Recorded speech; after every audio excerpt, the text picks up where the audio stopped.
کہ کتنی غربت ہے، کتنی پرابلم ہے، یہ ہو گیا۔ حارث صاحب کس بات کا انتظار کر رہا ہے موجودہ سیٹ اپ؟ یعنی ان کو لگتا ہے کہ یہ معاملات کو magically within a month handle کر پائیں گے، کوئی ایسا فیصلہ کر لیں گے آئی ایم ایف کی مدد کے بعد جس کی وجہ سے ان کی مقبولیت میں اضافہ ہوگا اور پھر الیکشنز کی طرف جانا چاہ رہے ہیں؟ یعنی اس وقت تو ہر انسان یکسوئی کے ساتھ یہی کہہ رہا ہے کہ جب تک ملک میں انتخابات نہیں ہوتے ہمارے لیے کسی قسم کا بھی استحکام، خاص طور پہ معیشت میں استحکام لانا ناممکن ہے۔ Then why are we not paying heed to the ground realities؟ اس لیے کہ ان کو پاکستان کے عوام، پاکستان کی ترقی، پاکستان کی خوشحالی سے کوئی تعلق نہیں ہے۔ یہ ہماری leadership, I am talking frankly, اس لیے کہ اس وقت ضرور بات کرنی چاہیے کہ جو ملک میں حالات ہیں، آپ بھیک کب تک مانگتے رہیں گے؟ آپ کے چیف آف آرمی اسٹاف صرف اس لیے گئے ہیں کہ ملک کی اکانومی کو ریوائیو کریں، تو $7-8 بلین 4-5 جو فرینڈلی ممالک ہیں وہاں سے لے کر آئیں۔ آپ کی لیڈرشپ کی جو ہے وہ کریڈیبلٹی دنیا میں نہیں ہے، کوئی ان کو ایک پیسہ دینے کے لیے تیار نہیں ہے۔ جس طریقے سے یہ جا کے مانگتے ہیں، جس طریقے سے یہ کشکول کھولتے ہیں، میرے خیال میں ملک کے لیے اور عوام کے لیے بہت ہی امبیلنس سچویشن ہے۔ سر یہ خود امبیرس نہیں ہوتے، اب تو مسئلہ یہ بھی ہے کہ they are known to be some of the richest people in the world۔ یعنی ان کی اپنی اگر آپ مالیت کی طرف دیکھیں، اللہ نے بہت نوازا ہے اور اس پہ کہتے ہیں کہ جی بزنس کرتے تھے، بزنس کی وجہ سے we've earned a lot۔ سوال یہ ہے کہ all the bailouts have been stalled۔ I M F آپ کو پیسے دینے کو تیار نہیں ہے، فینڈری کنٹریز آپ کو پیسے دینے کو تیار نہیں ہے، اور جہاں آپ نے کہا کہ اب تو ادارے بھی، یہ جو حکومت کا اس وقت ٹارگٹ ہے کہ جی $8 بلین کہیں سے امداد مل جائے، سپورٹ مل جائے، اس کے لیے ادارے بھی ان کو سپورٹ کر رہے ہیں۔ Is that effort not better served اگر ملک میں الیکشنز کروا کے ایک لیجیٹمیٹ لوگوں کی پسند کی حکومت آ جائے؟ بے شک اس پہ ہم یہ نہیں کہتے کہ اس وقت تو صورتحال یہ ہے کہ کوئی ایک جماعت تو مکمل طور پہ حکومت نہیں بنا پائے گی، لیکن الیکشنز کیوں نہیں کرائے جا رہے؟ اس لیے نہیں کرائے جا رہے کہ یہ جو پی ڈی ایم کی گورنمنٹ آئی ہے، انہوں نے عوام کو ڈیلیور نہیں کیا، عوام کو کوئی خوشحالی نہیں دی ہے۔ آپ کے سامنے فورن ایکسچینج، ڈالر کی پرائس، ڈیزل پیٹرول کی پرائس، گیس بجلی کی پرائس، اس کے بعد انفلیشن 29, 30, 35% پر عوام کو کوئی چیز سستی نہیں ملی۔ تو یہ الیکشن میں عوام کو کیا بتائیں گے؟ کس منہ سے جا کے کہیں گے کہ جی ہم نے یہ آپ کو ڈیلیور کیا ہے اور آپ ہمیں اس کے لیے جو ہے ہمیں ووٹ دیں؟ دیٹ از دا ریزن کہ دے وانٹ کہ جتنا ٹائم اور ہو، شاید کوئی میریکل ہو، کوئی یہ ریلیف۔ کل کی میں سٹیٹمنٹ سن رہی تھی، قائرہ صاحب نے کہا کہ عمران خان کے دور میں ورسٹ قسم کی مہنگائی تھی، لیکن اس وقت عوام یہ کہنے کو مجبور ہے کہ بھئی وہ والی بہتر تھی ہمارے لیے اور چیزوں کی وہ دستیاب بھی تھی۔ تو کیا ہم ان قیمتوں پہ واپس جا سکتے ہیں آپ کے خیال میں؟ کبھی بھی نہیں جا سکتے۔ قائرہ صاحب کو میرے خیال میں اور پوری پی ڈی ایم کو اس بات پہ خود خیال کرنا چاہیے کہ آپ عمران کی بیشنگ کرنا، پرانی حکومت کو کرٹیسائز کرنا چھوڑ دیں۔ آپ آئے ہیں، آپ کیوں آئے تھے؟ آپ کے پاس کیا سولوشن تھا؟ آپ نے اگلے 1 سال کا 6 مہینے کا روڈ میپ کیا آپ کے پاس، وہ بتائیں ہم آپ کو۔ آپ یہ بات چھوڑ دیں پرانی رونا پیٹنا۔ اس وقت 2 اپریل، مارچ میں، فیبروری میں 2002 میں 22 میں کسی نے یہ نہیں سوچا تھا کہ پاکستان ڈیفالٹ ہونے کے قریب ہے۔ کوئی ایسی مہنگائی نہیں تھی، سب چیزیں ٹھیک روٹین میں چل رہی تھی۔ آپ نے آ کے ملک اپنے کیسز، اپنے سیلف سرو جو تھے، آپ نے سارے کام کر لیے جس کے لیے آپ آئے تھے۔ اس لیے عوام آپ سے ناراض اور آپ الیکشن میں نہیں جا رہے کیونکہ ایک چیز تو سب سے پہلے بات کرنی چاہیے کہ اسحاق ڈار صاحب، وزیر خزانہ، اور تمام اس سے پہلے مفتاح صاحب بھی زیادہ فوکس ہوتا تھا کہ ڈالر کی پرائس ہائیک، یعنی فوریکس ریٹ ہمارے یہاں کیا ہے، ڈالر کی قیمت نیچے آنی چاہیے۔ اس وقت صورتحال یہ ہے کہ پاکستان کے تمام بینکوں نے اپنے صارفین کو یہ میسج دے دیا ہے کہ اگر وہ کریڈٹ کارڈ پہ، ڈیبٹ کارڈ پہ کوئی فورن ٹرانزیکشن کرتے ہیں تو جو حکومت کا دیا ہوا ریٹ ہے، انٹر بینک ریٹ، وہ اس پہ بات نہیں کی جائے گی، کیونکہ ان ٹرانزیکشنز کو سیٹل کرنے کے لیے تمام ہی بینک اس وقت اوپن مارکیٹ سے ڈالرز اٹھا رہے ہیں، تو جو اوپن مارکیٹ کا ریٹ ہے وہی اپلائی ہوگا۔ تو ملک میں آلریڈی ڈالر کے آپ کے سامنے 2 ریٹ ہیں، اور ملک کے یعنی فائنانس منسٹری کی دیت سے کیے گئے ریٹ کی ہارڈلی ہمیں کوئی ویلیو نظر آ رہی ہے۔ تو اس پہ آپ کچھ کہنا چاہیں گے؟ دیکھیں، بات یہ ہے کہ جب ملک میں ڈالر کا ریٹ ہو آفیشیل 225 اور 26 اور اوپن مارکیٹ میں 260 ہوگا، آپ سوچیں کہ ایک تو آپ کو جو فورن ریمیٹنس آتی تھی 32-33 بلین ڈالرز کی، وہ کون بھیجے گا؟ کیوں نہیں لوگ ہونڈی کے ذریعے بھیجیں گے اور وہ 40 روپے فی ڈالر کمائیں گے؟ مجھے یہ حساب کی سمجھ نہیں آتی ہے یہ فائنانس منسٹر کی کہ یہ آرٹیفیشل کنٹرول کر کے ملک کو اتنا نقصان پہنچا رہا ہے. اور میں آؤں گا تو ڈالر دیکھیں آنے میرے جہاز میں بیٹھنے ڈالر کم ہو گیا. آئی تھنک یہ سوچنے کی بات ہے، انتہا سے زیادہ یہ کر دیے. ان کو خدا کے لیے پاکستان کے لیے کچھ کرنے کی ضرورت ہے. ان کو اب خدا حافظ کہنا چاہیے، عوام کو کہہ دیں جی کہ ہمارے بس کی بات نہیں ہے. یا تو آپ کہہ دیں جی اسٹیبلشمنٹ کو جی آئیں جی ٹیکنوکریٹ گورنمنٹ لیں، کچھ کر لیں ہم، یہ کیونکہ یہ ان پاپولر ڈیسیژن نہیں لیں گے جی. ان کو اگلا اپنا الیکشن نظر آ رہا ہے. اس لیے کوئی ایسا سسٹم کرنا چاہیے کہ کوئی ایسے لوگ آئیں جو آ کے ان پاپولر ڈیسیژن لیں اور ملک کو اس مشکل سے نکالیں. سر آپ کو لگتا ہے کہ technocratic government is a reality? آپ کو لگ رہا ہے what is the writing on دا وال؟ آپ کیا دیکھ رہے ہیں آنے والے ایک مہینے میں؟ آگے رمضان مبارک بھی آنے والا ہے، مشکلات لوگوں کی اضافہ ہو رہا ہے، عوام کو سڑکوں پہ دیکھ رہے ہیں، ٹیکنوکریٹک گورنمنٹ دیکھ رہے ہیں، اداروں کا اس میں کیا رول دیکھ رہے ہیں؟ What's going to happen?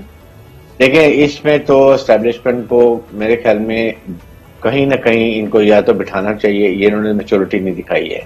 اب ایک میرے حساب سے آنیسٹلی یہ ہے کہ ٹیکنیکل گورنمنٹ آئے، وہ آ کے ان پاپولر اسٹرانگ ڈیسیژن لے اور ملک کو اس میس سے نکالے، اور اس کے بعد 1 سال کے بعد یا 1.5 سال کے بعد جب حالات ٹھیک ہوں، اکانومی ریوائیو ہو، اس کے بعد fair and free transparent election کرائیں اور ملک کو ایک جمہوری طریقے سے چلائے. یہی پاکستان کی ریسیپی ہے. یہ ملک بہت خطرناک سچویشن میں، اور پولیٹیشین کو ذرا ذمہ داری نہیں ہے، وہ ایک دفعہ بھی نہیں بیٹھے ہیں کہ ہم بیٹھ کے چلیں اسٹیبلشمنٹ ایک پولیٹیکل ہوئی تو ہم اپنے مسئلے خود حل کریں. Again they looking toward establishment. پہلا نشانہ ہے کہ چیف آرمی اسٹاف ملک کی خاطر صرف جا کے دوسرے ملکوں سے ڈالرز کی بات کرتے ہیں. صحیح، بالکل صحیح. اچھا سر، کراچی کی پالیٹکس کے حوالے سے کیا کہنا چاہیں گے؟ ایک چھوٹی سی رپورٹ بھی ہم لوگوں کو دکھاتے ہیں. اس وقت بڑی سرگرمی ہے، اور جس طرح کے ویکینڈ پہ لوگوں نے ہماری خصوصی گفتگو گورنر آف سندھ جناب کامران ٹسوری صاحب کے ساتھ بھی دیکھی.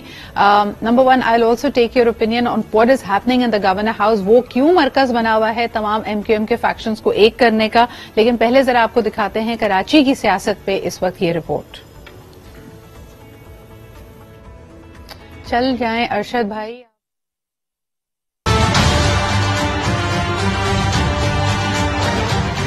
مکمل طور پر خالد مغل صدیقی بھائی MQM پاکستان کے اس جائز ایک بڑے کاز کی بھرپور طریقے سے میں حمایت کا اعلان کروں گا. کراچی کو اگر پھر MQM کا قلعہ بنانا ہے تو MQM کو متحد ہو کر دکھانا ہے. متحدہ کے مشن، متحد کا فائنل راؤنڈ. بلدیاتی انتخابات سے قبل ملاقاتوں کا دور تیز ہو گیا. خالد مقبول صدیقی پھر پہنچے فاروق ستار کے گھر. کچھ ان کی سنی، کچھ اپنی سنائی، کچھ مانی اور کچھ منوائی. فیصلہ کیا اگر کراچی کے لیے کچھ کرنا ہے تو MQM کو اب ساتھ مل کر چلنا ہے. عزم دہرایا، کراچی والوں کو حقوق دلائیں گے، شہر میں ایک بار پھر حکومت بنائیں گے. اچھا جی، تو یہ ہمارے سامنے صورتحال تھی. آپ نے دیکھا کہ کراچی کی جو سچویشن ہے اس کے اوپر مزید بھی